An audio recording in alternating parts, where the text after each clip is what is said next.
अस्सलाम वालेकुम।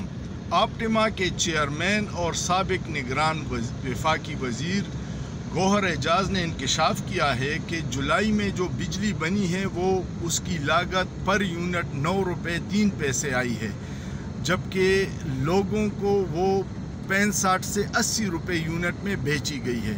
दरमियान में जो मुनाफा है वो किन किन की जेबों में गया है।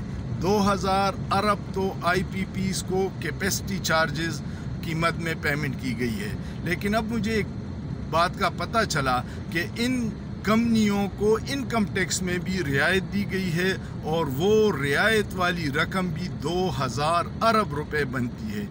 ये IPPs 5-6 पीपल्स पार्टी के दौर में बनी है और 55 IPPs मियां नवाज शरीफ के दौर में बनी है। ये 40 ख़ानदान है जो इस माफिया का हिस्सा है, जो आवाम को दोनों हाथों से लूट रही है और इसका हल हुकूमत के पास कोई नहीं है।